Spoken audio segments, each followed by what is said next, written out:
वो लोग हमें जवाब दें जो कहते हैं कि औरतों पर इस्लाम ने जुल्म किया है। हमें बताएं कि आपके यहां मर्द की लंबी उम्र के लिए औरतों को करवा चौथ की परमिशन है, उनके ऊपर फर्ज है। क्या सिर्फ मर्द की ही लंबी उम्र होती है? क्या औरत की लंबी उम्र के लिए मर्द करवा चौथ का रोजा क्यों नहीं रख सकता है? आपके यहां सिर्फ औरत ही मर्द की लंबी उम्र की दुआ कर सकती है करवा चौथ का व्रत रखकर, लेकिन मर्द औरत की लंबी उम्र की दुआ नहीं कर सकता है। क्या मतलब हुआ? मर्द जिए 200 साल, औरत मर जाए 25 साल में। सवाल हमारे पास भी हैं, लेकिन नहीं कह सकते हैं। सही वक्त पर सही बात कहना चाहिए। कभी कभी सही बात सही वक्त पर नहीं कही जाती है। आप कहिए डरते हो, डरते नहीं हो, इसी का नाम मसलहत है। वरना आज ये ज़माना है मेरे भाइयों कि आप सही भी बोलेंगे तो अंदर आप जाएंगे। मौलाना कलीमुद्दीन की जो गिरफ्तारी हुई है, क्या गुनाह था उनका? मुझे बताइए, क्या इस दुनिया के अंदर या इस मुल्क के अंदर क्या इस्लाम की दावत देना जुर्म है? क्या धर्म का प्रचार करना जुर्म है क्या? और क्या इस मुल्क के कानून में यह नहीं है कि कोई भी आदमी कोई भी मजहब कोई भी धर्म कबूल कर सकता है? जब हर आदमी को अपने मन के मुताबिक मजहब को कबूल करने की इजाजत है, तो आपने मौलाना कलीमुद्दीन को अरेस्ट क्यों किया? जब जितेंद्र नारायण त्यागी टीका लगा सकता है, हम मुसलमानों को उसके धर्म परिवर्तन पर कोई ऐतराज नहीं है, तो अगर कोई हिंदू मुसलमान हो रहा है तो आपको क्यों ऐतराज हो रहा है?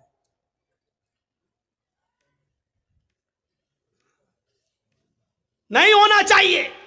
लेकिन मामला यह है कि वो जो भी बोलेगा उसका कुछ नहीं होगा। हम एक शब्द भी बोलेंगे तो हम आह भी करते हैं तो हो जाते हैं बदनाम, और तुम कत्ल भी करते हो तो चर्चा नहीं होता। कहते हैं कि एक घाट पर शेर और बकरी दोनों पानी पी रहे थे। शेर की तरफ से बहता हुआ पानी बकरी की तरफ आ रहा था। बकरी भी पानी पी रही थी। तो शेर ने बकरी से पूछा, तूने मेरा पानी झूठा क्यों किया? देख रहे हैं सवाल? पानी शेर की तरफ से बहता हुआ आ रहा है, तो पानी जहां शेर मुंह लगा रहा है वहां से बहता हुआ पानी आएगा तो बकरी पिएगी। तो झूठा शेर कर रहा है कि बकरी कर रही है? शेर कर रहा है। इस शेर को अगर आप समझ जाएं तो मेरी पूरी तकरीर समझ जाएंगे। माजरत के साथ मैं नाम नहीं लूंगा।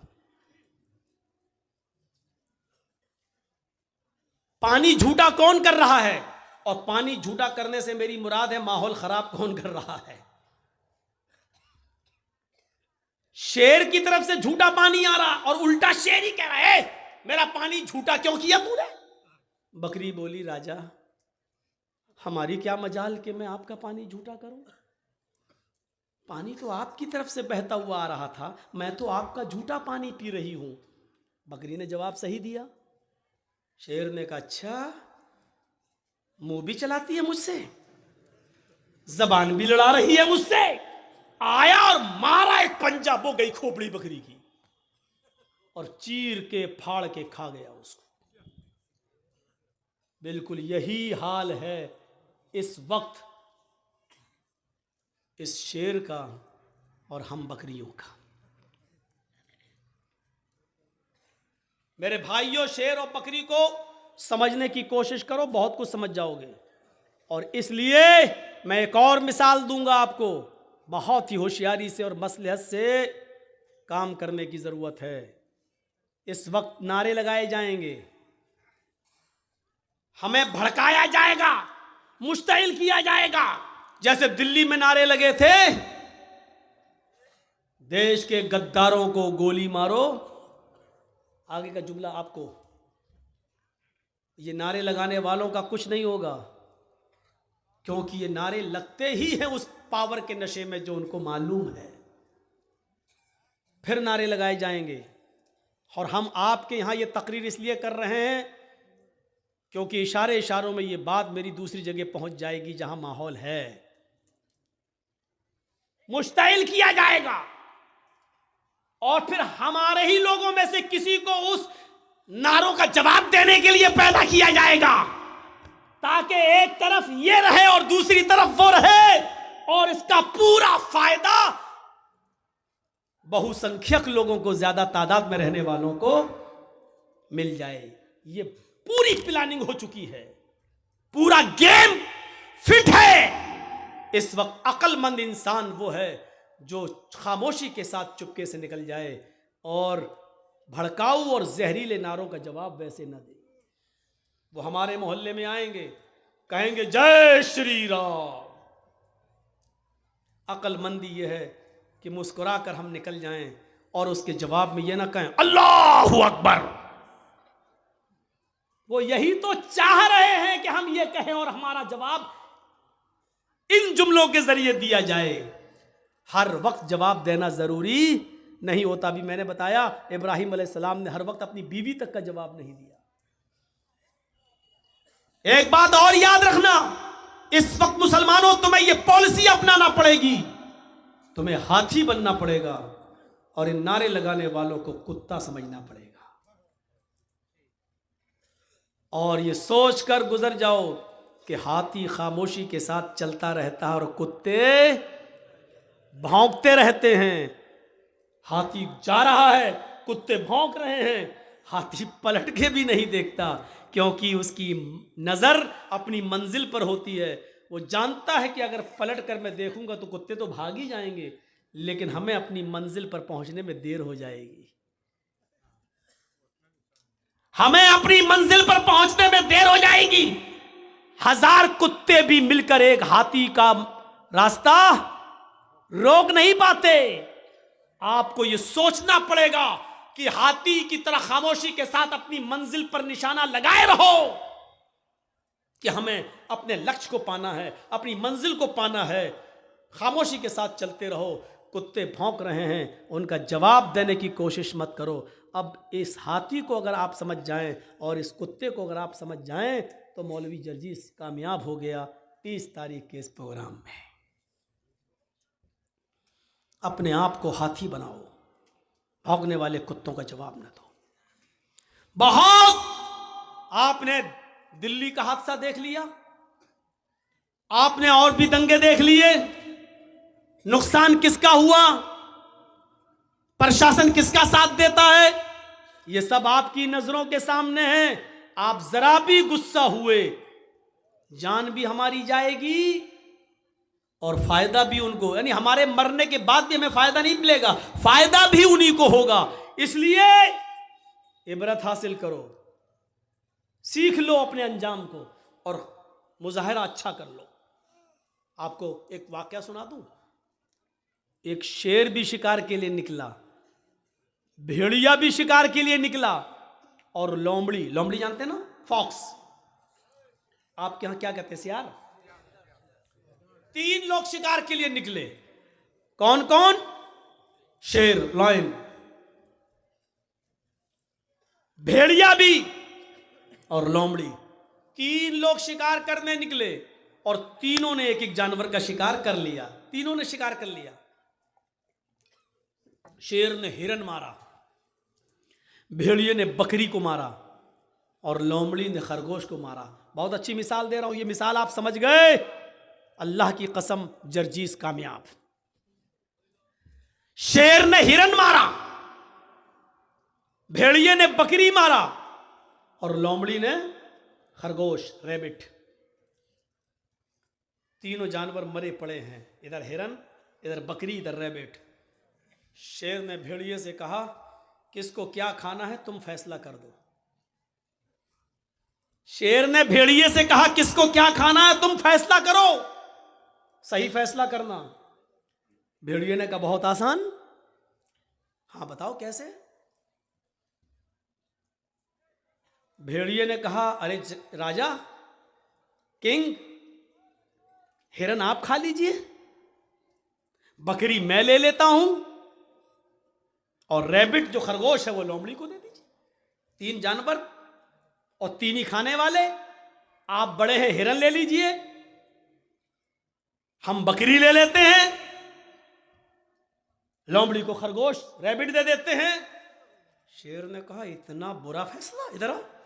मारा एक पंजा, भेड़िए की गर्दन गायब, मर गया वो। भेड़िए साहब मर गए। उसने कहा कमबख्त फैसला करना नहीं जानता, इतना बुरा फैसला किया। लोमड़ी से कहा तुम फैसला करो। लोमड़ी से कहा कि तुम फैसला करो। लोमड़ी कहती बहुत आसान। कहा क्या? कहा साहब हिरन आप सुबह नाश्ते में खा लीजिए और बकरी आप शाम को खा लीजिए। अब बच्चा खरगोश, तो मुंह का जायका बदलने के लिए उसको दोपहर में खा लीजिए। तीनों जानवर आपके, सुबह हिरन खा लीजिए, शाम को बकरी, और मुंह का टेस्ट बदलने के लिए खरगोश को दोपहर में। शेर ने कहा वाह वाह लोमड़ी, कितना अच्छा फैसला किया। इतना अच्छा फैसला करना तुझे किसने सिखाया? उसने कहा इस भेड़िए ने। कौन कहता कि बंगाल वाले नहीं समझते? माशाल्लाह समझ रहे हैं मेरी बात, समझ रहे हैं ना। उर्दू बोलने वालों में पूरे इंडिया में मुझी को बुलाया जाता है सबसे ज्यादा बंगाल में। क्यों? हम माइंड में घुसेड़ देते हैं बात, दिमाग में। माँ बहनें भी समझ गई होंगी। देखा लोमड़ी ने कितनी अच्छी क्या कहा। उसने कहा अगर हमने कुछ उल्टा सीधा फैसला किया तो अभी पंजा पड़ेगा और हम भी जाएंगे। तो उसने कितना अच्छा क्या कहा, अरे बहुत आसान। हिरन आप दिन में खा लीजिए सुबह, बकरी शाम को खा लीजिए, और दोपहर में मुंह का टेस्ट बदलने के लिए खरगोश दोपहर में खा लीजिए। शेर भी खुश हो गया, वाह वाह कितना अच्छा फैसला। शेर को भी समझिएगा, लोमड़ी को भी समझ लीजिएगा, और लोमड़ी की अक्लमंदी को भी समझ लीजिएगा। लोमड़ी की जान कैसे बची। आपको इस वक्त अपने आप को बचाना है। बिहार वालों ने थोड़ी सी गलती कर दी, भुगत रहे। बंगाल वालों तुमने अक्लमंदी से काम किया। आज मौलवी जर्जीस आजादी के साथ घूम रहा है। अल्लाह करे कि यही अक्ल यूपी वालों को भी आ जाए। तो मेरे भाइयों सोचो, बहुत कुछ कह दिया। हो सकता है कल इंडिया टीवी वाला इसी को काट काट के दिखाए, लेकिन दिखाएगा कब? जब ये यूट्यूबर अपने चैनलों पे देंगे तब। अगर ये नहीं देंगे तो अल्लाह की कसम नहीं दिखाएगा। लेकिन इन कमीनों की वजह से हम बहुत परेशान हैं। सच बताता हूं कि मुझे सबसे ज्यादा मेरे ऊपर केस और मुकदमे इन चैनल वालों की वजह से, इनकी वजह से चले। अब इसको काटेंगे। शेर, मौलाना ने जालिम शेर कहा किसको? अब उसका नाम तक डाल देंगे उसमें। यह समझने की जरूरत है। लोमड़ी की मसलहत की तरह तुम भी समझो मसलहत किस में है, क्या देना है क्या नहीं देना है। अपना चैनल मत चलाओ वरना हराम रोजी खाओगे तुम। वो मालूम है, वो तो हम पढ़ते हैं, लिस्ट बन रही है हमारी, कौन कौन क्या क्या दे रहा है, कौन कौन दे रहा है। एक दिन सब तकरीरें निकलवा देंगे, सब कहाँ से निकलती हैं, कैसे निकलती हैं, वो पूरा हमको भी लोमड़ी से बहुत कुछ सीखने को मिल गया है। हमने भी बहुत कुछ सीख लिया है। जब तक कंट्रोल कर रहे हैं, जब कंट्रोल से बाहर हो जाएगा, सब्र का भी एक पैमाना होता है। हमारे सब्र का ज्यादा फायदा ना उठाएं आप लोग। तो मेरे भाइयों सुनिए, फैसला भी कर दिया। और क्या कहा? सुबह ये, शाम को ये, और खरगोश बीच में। वाह वाह वाह वाह कितना अच्छा फैसला किया। फिर शेर क्या कहता है, लोमड़ी तुझे इतना अच्छा फैसला करता किसने सिखाया? उसने कहा भेड़िए ने। यानी भेड़िए ने ये फैसला न किया होता तो मुझे ये इबरत नहीं मिलती। तो आप एक देख रहे हैं ना, उसने पहले तो भेड़िए से कहा फैसला कर, तो भेड़िए ने हालांकि सही फैसला करा था। हिरन आपने मारा, हिरन आप खा लीजिए, बकरी मैंने मारी, मैं खा लेता हूं। लोमड़ी ने खरगोश मारा, लोमड़ी खरगोश खा लेगी। लेकिन सही फैसला भी बादशाह को कबूल नहीं हुआ, हजम नहीं हुआ। मारा पंजा, कितना खराब फैसला। तो आप चाहे कितने अच्छे रहिए, चाहे कितना देशभक्त बने रहिए, इस भारत के लिए अपनी जान की कुर्बानी दे दीजिए। अगर सरहद पर कोई मुसलमान मारा जाएगा तो यही कहा जाएगा कि देखो देश का गद्दार तो नहीं था। बादशाह यही कहेगा हमें देखना पड़ेगा क्या है, वरना इस दौर के अंदर नचनियों को और कमर मटकाने वालियों को पद्मश्री अवार्ड मिल जाता है।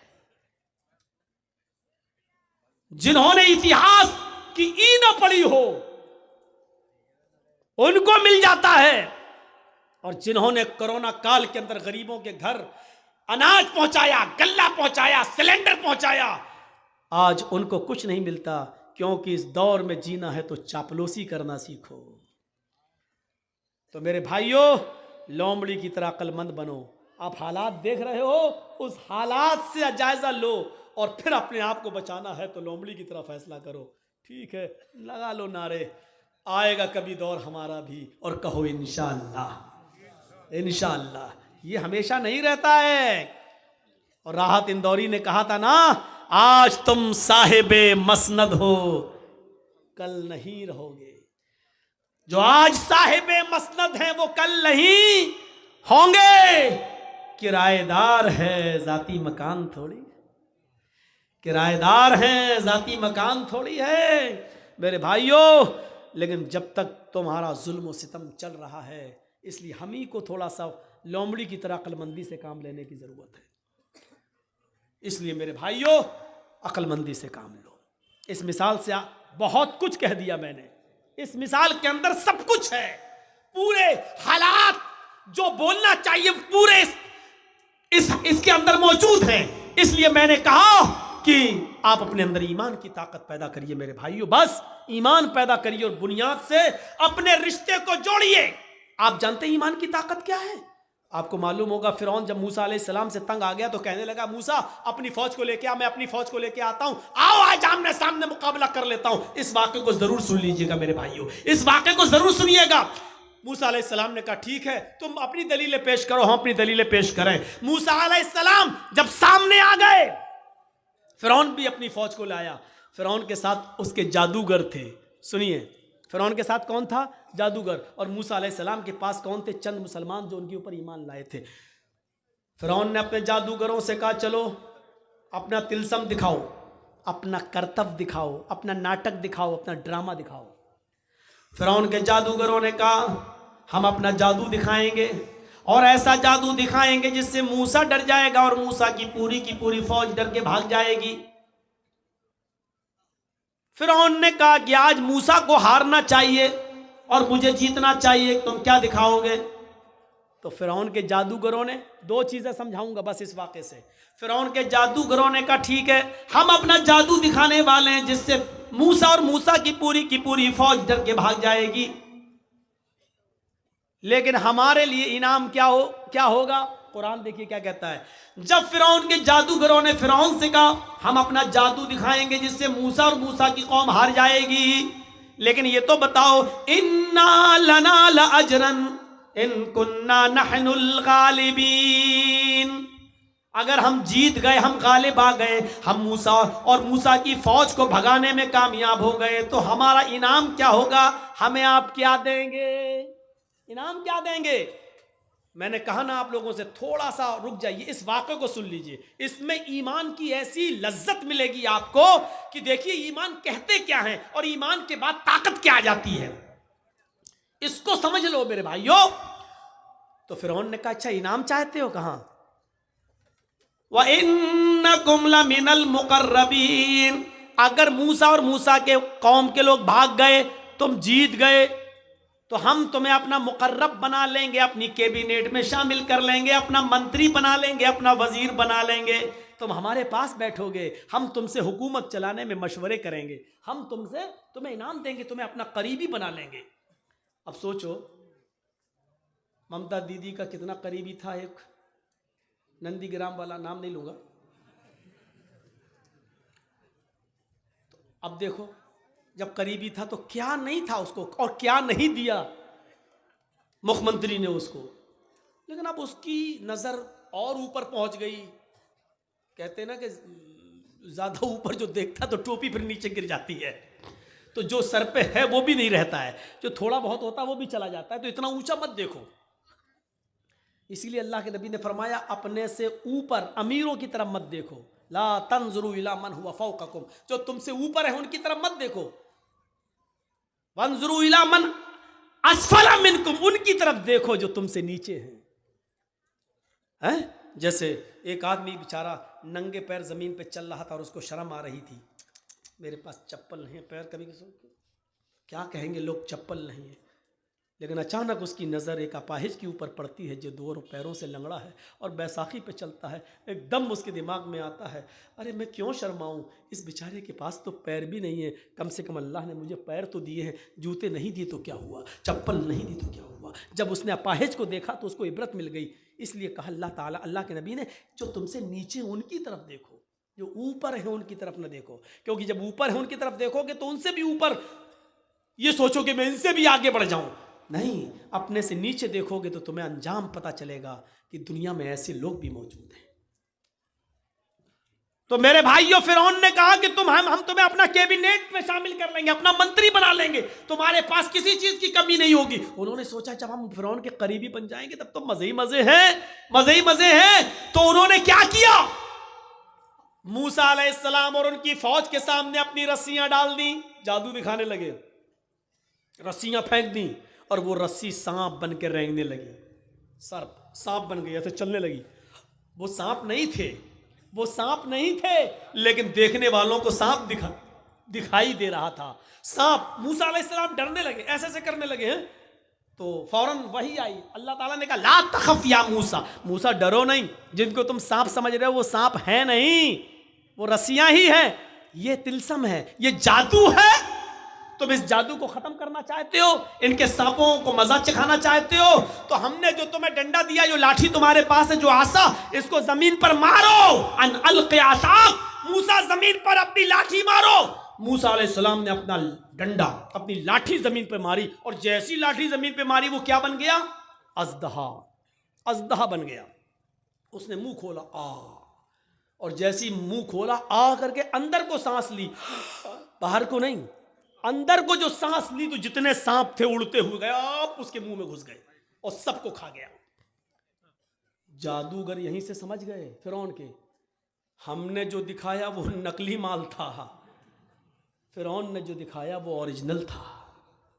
हमने जो दिखाया वो ढोंग था, मूसा ने जो दिखाया वो ओरिजिनल था।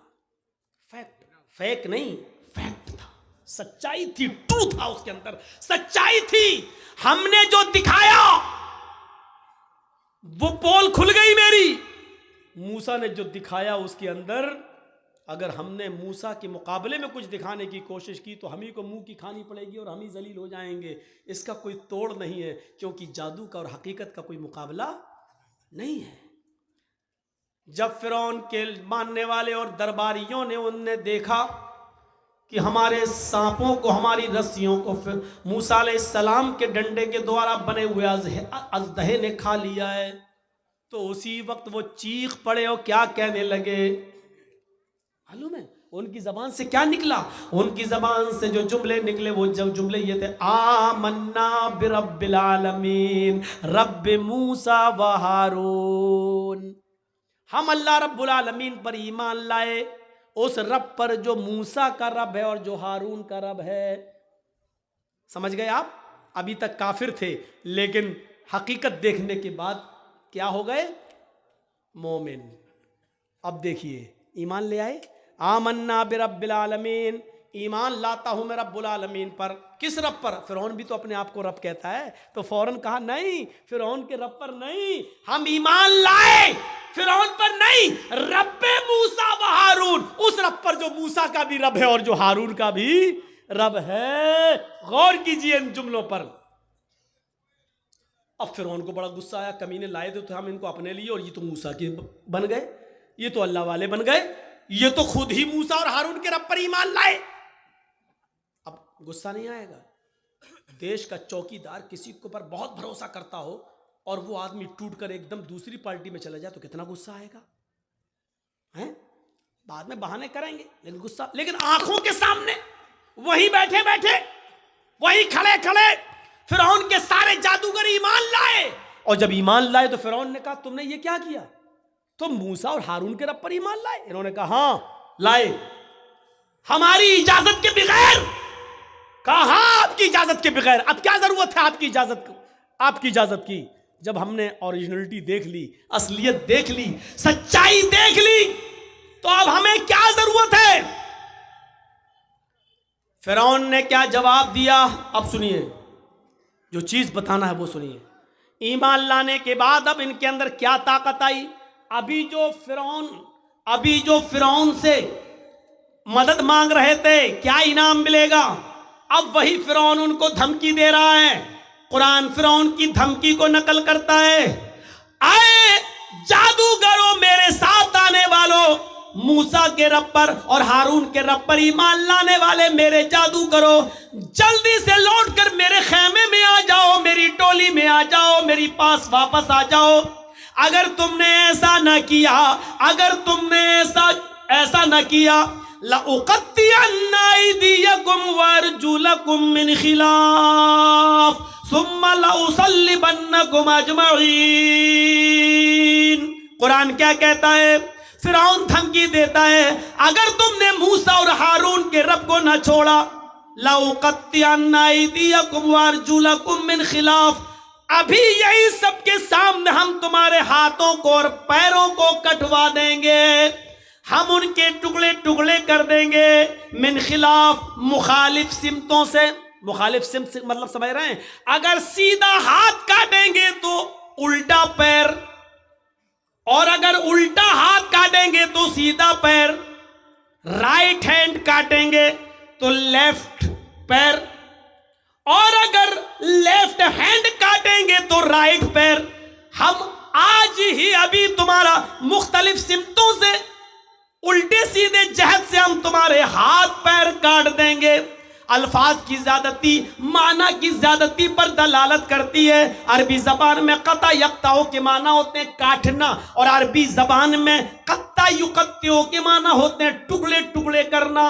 फिरौन ने कहा हम तुम्हारा हाथ पैर काटेंगे नहीं, लउक़त्तिअन्ना अयदियकुम वअरजुलकुम, हाथों के टुकड़े टुकड़े कर देंगे, पैरों के टुकड़े टुकड़े कर देंगे, यानी कीमा कीमा कर देंगे। हमारे यूपी में मिलता है कीमा, गोश्त के टुकड़े टुकड़े करके मार मार के महीन बारीक कर दिया जाता है। तो हम तुम्हारा कीमा कीमा कर देंगे, तुम्हारे हाथ को यानी उंगली काटेंगे, पोर काटेंगे, नाखून काटेंगे, कोहनी काटेंगे, कलाई काटेंगे, फिर हम तुम्हारा बाजू काटेंगे, टुकड़े टुकड़े कर देंगे, पैरों की एक उंगली काटेंगे, फिर दूसरी, फिर तीसरी, फिर चौथी, फिर पांचवी, फिर गट्टा काटेंगे, पिंडली काटेंगे, घुटना काटेंगे, रान काटेंगे। हम तुम्हारे हाथ और पैरों को मुख्तलिफ सिमतों से काट डालेंगे, और टुकड़े टुकड़े करने के बाद जब तुम्हारा ऊपर का जिस्म बचेगा, लउसल्लिबन्नकुम अजमईन, तो उसको हम सूली पे लटका देंगे, उसको हम फांसी के फंदे पे लटका देंगे। कितनी बड़ी धमकी थी, कितनी बड़ी धमकी। लेकिन चूंकि अब ईमान लाए, तो ईमान लाने के बाद जो ताकत इनके अंदर आ गई, तो अब डर पैदा नहीं हो रहा है, अब डर पैदा नहीं हो रहा। जो अभी ये कह रहे थे उसी मीटिंग में, उसी जगह पर, हमें इनाम क्या दोगे, हमें दौलत क्या मिलेगी, सोना कितना, चांदी कितनी, इन्ना लना लाजरन, हमें क्या इनाम दोगे। जो अभी तक सोना चांदी मांग रहे थे, जो अभी तक दौलत मांग रहे थे, लेकिन ईमान लाने के बाद दौलत को ठुकरा रहे हैं, और क्या कह रहे हैं? फिरौन ने कहा हम हाथ पैर कटवा देंगे। तो क्या कहा इन लोगों ने? अल्लाह की तरफ से वाज़े निशानी आ जाने के बाद लाठी गाज दहा बन गया, और उसने सब मेरे सांपों को निगल लिया। इतनी बड़ी निशानी देखने के बाद भी अब हम फिर जाएं, ऐसा नहीं हो सकता है। अब हम मूसा और हारून के रब को छोड़ दें फिरौन, ऐसा नहीं हो सकता है। फ़क़ज़ी मान तक़, आए फिरौन तुझे जो करना है कर। ईमान की ताकत देखिए, ईमान की ताकत देखिए। फ़क़ज़ी मान तक़ाज़िन, आए फिरौन तुझे जो करना है कर ले, जो करना कर। हाथ काट, पैर काट, उंगली काट, घुटना काट, कलाई काट, कोहनी काट, जो करना कर। सूली दे, फांसी पे लटका, जो करना कर। फक़ज़ी मान तक़ाज़िन, तुझे जो करना कर, इन्नमा तक़ज़ी हाज़िहिल हयातद दुनिया। आए फ़िरौन, तू सिर्फ मुझे इस दुनिया में सजा दे सकता है, इस दुनिया में मौत के घाट उतार सकता है, लेकिन आखिरत में तू मेरा मालिक नहीं है, आखिरत में तू मुझे सजा नहीं दे सकता है। इस पूरे वाक़े को बताने का मकसद सिर्फ ये है कि आपको ये बता दिया जाए कि ईमान लाने के बाद फिर न फ़िरौन और फ़िरौन के लश्कर की ताकत भी कुछ नहीं रखती है। आदमी ईमान की ताकत जब उसके अंदर आ जाती है तो फिर वो ये समझता है कि अल्लाह हमारे साथ है, सारी दुनिया हमारे खिलाफ हो या ना हो, ये ईमान की ताकत है। क्या हमारे और आपके पास ऐसा ईमान है? हम क्यों अपने आप को मोमिन समझ रहे हैं? इतने वाकयात जो हमने और आपको सुनाए हैं, कौन सा वाकया? वो हजरत खौला थी, वो एक औरत थी, सुने ये हमारी माँ बहनें, शादी के बाद 2-4 साल बच्चा नहीं हुआ, घबरा जाती हैं, मौलाना साहब दे दो। मौलाना साहब बच्चा देंगे? नहीं, ताबीज दे दो, घोल घोल के पिलाओ। हमारे यहाँ यूपी में कुछ ज्यादा खुराफाते हैं, बंगाल में भी होंगी, हमें नहीं मालूम, हम तो खुराफाते थोड़ी देख रहे हैं। हमारे यहाँ सुनने को मिलता है, एक मौलवी ने मस्जिद के हुजरे में कहा कपड़े उतारो ऊपर के। क्या होगा? कहा हम यहाँ कुराकबुल लिखा जाएगा, जाफरान घोल के यहाँ से लेके पूरे जिस्म पर लिख रहा है, पता नहीं क्या लिख रहा, और बेशरम औरत खोल देती है, लो लिखो, पीठ पे लिखवा रही है। जाफरान से कुरान की आयतें लिखकर पर्ची बनाकर कहा जाता है कि लो इसको तुम कब्र के नीचे शर्मगाह की तरफ बांध लेना, बच्चा आसानी से पैदा हो जाएगा। ये सब सूरतें हो रही हैं। मौलवी ना ताबीज दे सकता है ना पानी। मेरे भाइयों, अगर शरीयत की रोशनी से देखा जाए, शरई नुक्ते नजर से देखा जाए, तो अल्लाह की कसम, पानी पढ़ कर दम करना, तेल वगैरह पे पढ़कर दम करना, इनका भी सबूत मिलता नहीं है। बहुत मौजरत के साथ मैं ये बात कह रहा हूँ आपको, सही हदीस की रोशनी में अगर आप तलाश करना चाहें, इख्तिलाफ है, बहुत से उलमा ने कहा नहीं पानी पढ़ के दिया जा सकता है, लेकिन सही बात यह है कि पानी पढ़कर दम करना भी जायज़ नहीं है। कोई सरीह और सही हदीस मौजूद नहीं है। इसके बरखिलाफ वो हदीस मिलती है कि अल्लाह के नबी ने फरमाया कि खाने और पीने की चीज़ों पर फूंक मत मारो। आपने देखा है जब आप खाना खाने बैठते हैं तो क्या पढ़ते हैं? बिस्मिल्लाह, और खाना शुरू कर देते हैं। अगर फूंक से बरकत होती तो हदीस में हुक्म ये होता कि बिस्मिल्लाह पढ़ के पहले खाने में दम करो और फिर खाओ। ऐसे प्लेट उठाओ, बिस्मिल्लाह, अब खाओ।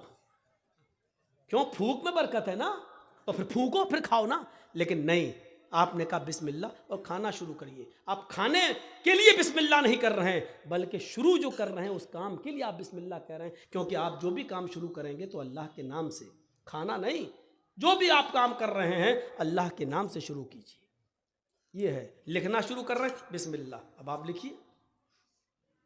खाना शुरू कर रहे हैं तो बिस्मिल्लाह, अर्रहमानिर रहीम नहीं, बिस्मिल्लाह। जहां जितना सबूत है वहां उतना करना है हमें और आपको।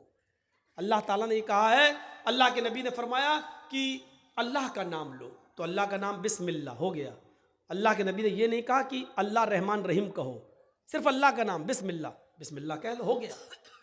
और अगर बिस्मिल्लाह का मतलब बिस्मिल्लाह रहमान रहीम है तो फिर आप कुर्बानी करेंगे तो क्या कहेंगे जानवर पर?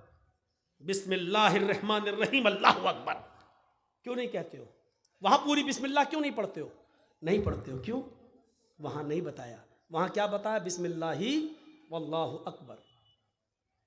दुनिया जानती है कि वहां रहमान रहीम पढ़ना अकल के खिलाफ है, क्योंकि वहां जानवर को ज़िबह किया जा रहा है। और वहां कोई कहेगा बिस्मिल्लाह रहमान रहीम तो आदमी कहेगा ये कहाँ रहम है? एक तरफ जानवर काट रहे हैं, दूसरी तरफ रहमान रहीम, बड़ा रहम करने वाला इंतहा रहमान है। तो मेरे भाइयों, इसलिए जितना हदीसों से साबित है उतना करो। ईमान का तकाजा यही है मेरे भाइयों। क्या कहा? फक्जी हजरत खौला को देखो, वो खौला बिनते सालबा, उनके पति ने उनसे एक बार गुस्से में कह दिया, अंते अलैया कज़ारे उम्मी, तू मुझ पर मेरी माँ की तरह हराम, क्या आज के बाद हाथ नहीं लगाएंगे तुझे। क्या समझती है तू अपने आप को? हम लोगों में भी ऐसा हो जाता ना कभी कभी, बीवी बहुत नखले दिखाए, अम्मा बन रही मेरी, कभी गुस्सा हो गई, भग, जैसे मेरी माँ मुझ पर हराम तू भी हम हराम, भग, नहीं छुएंगे तुझे आज के बाद। ये जुमले बहुत खतरनाक हैं। हम बोल देते हैं बड़ी आसानी से, लेकिन बहुत खतरनाक है। खौला बिन्ते सालबा के शौहर ने औस इब्ने सामित ने जब ये जुमले कह दिए कि अंत अलैया कधारे उम्मी, तू मुझ पर मेरी माँ की पीठ की तरह हराम हो चुकी है, बाद में बड़े पछताए तो खौला बिन्ते सालबा को अल्लाह के नबी के पास भेजा। ईमान देखिए, खौला बिन्ते सालबा अल्लाह के नबी के पास जाती है और कहती है अल्लाह के रसूल मेरे लिए रास्ता निकालो। अल्लाह के नबी ने कहा नहीं जाओ, अब तुम उनके ऊपर हराम हो चुकी हो। हैं, हराम कैसे? कहा जाओ, अब तुम उनसे नहीं मिल सकती हो। जैसे माँ की खिदमत की जाती है वो तुम्हारी वैसे खिदमत करेंगे। वो बहस करने लगी, जिद करने लगी। अल्लाह के नबी ने कहा उठो, तुम्हारे लिए मेरे पास कोई रास्ता नहीं है। उसको घर से वापस कर दिया। खौला बिन्ते सालबा नबी के घर से बाहर निकली, ना उम्मीद, निराश, मायूस, लेकिन दरवाजे से निकलती है। अल्लाह के रसूल के दरवाजे से लगा हुआ दरवाजा मस्जिद नबवी का है, मस्जिद नबवी का है। उसने मस्जिद नबवी की चौखट को देखा, चौखट को देखते ही चीख पड़ी, मोहम्मद तेरी चौखट बंद हो गई तो क्या हुआ, रब की चौखट तो खुली है। गौर करो ईमान की ताकत क्या है। ईमान किसे कहते हैं? वो नाउम्मीद नहीं हुई। आए मोहम्मद सल्लल्लाहु अलैहि वसल्लम, तेरे घर की चौखट बंद हो गई तो क्या हुआ, रब की चौखट तो खुली है। हदीस के अल्फाज हैं, वो औरत मस्जिद में दाखिल होती है। माँ बहनों सुनो, ओ चूड़ियां खरीदने वाली हो सुनो, और मार्केटों में लिपस्टिक और क्रीम और पॉन्ड्स खरीदने वाली हो सुनो, ये तुम्हारी जैसी एक औरत है खौला बिन्ते सालबा, नबी की चौखट से निकलती है तो मस्जिद में घुस जाती है, वुजू बनाती है, 2 रकात नमाज पढ़ती है, फिर अकेले अपने रब के सामने दोनों हाथ उठाकर ये दुआ करती है, इलाहुल आलमीन तेरे नबी की चौखट बंद हो गई तो क्या, तेरी तो खुली है। अल्लाह मेरे और मेरे शौहर के दरमियान कोई रास्ता निकाल, अल्लाह मेरे और मेरे पति के लिए कोई रास्ता बना दे। अल्लाह ने कहा जिब्रील क्या देख रहे हो, अगर मैंने अपनी बंदी के लिए रास्ता न निकाला तो कौन निकालेगा। जाओ और मेरे हबीब से, मेरे नबी के पास कुरान की आयतें लेकर और बता दो कि अल्लाह ने उस औरत के लिए और दुनिया के अंदर कयामत तक की तमाम औरतों के लिए रास्ता निकाल दिया है। जिब्राइल कुरान की आयतें लेके आए। अल्लाह की कसम खौला बिन्ते सालबा भी मस्जिद के अंदर दुआ मांग रही है, अभी उसके आंसू गिर रहे हैं, अभी उसके हाथ नीचे नहीं हुए, अभी उसने दुआ मांगने के बाद अभी खत्म नहीं की, वो दुआओं में रवानी जारी है, वो दुआ पे दुआ मांगी जा रही है। और यहाँ जिब्रील ये आयतें लेके नाजिल होते हैं, कद समी अल्लाहु कौलल्लती तुजादिलुका फी ज़ौजिहा व तश्तकी इलल्लाह। अल्लाह ने उस औरत की बात को सुन लिया, अल्लाह ने उस लेडी की बात को सुन लिया, अल्लाह ने उस औरत की गुफ्तगू को सुन लिया जो आपसे बहस कर रही थी, तुजादिलुका फी ज़ौजिहा, जो आपसे बहस कर रही थी, जो आपसे डिबेट कर रही थी, जो आपसे लड़ रही थी अपने हस्बैंड के बारे में, वो तश्तकी इलल्लाह। और जब आपने उसको भगा दिया, हटा दिया, घर से बाहर कर दिया, तो वो अल्लाह से भी फरियाद कर रही, वह तश्तकी इलल्लाह, वो अल्लाह को भी पुकार रही, यानी दुआ कर रही है। अल्लाह ने उस औरत की बात को सुन लिया है।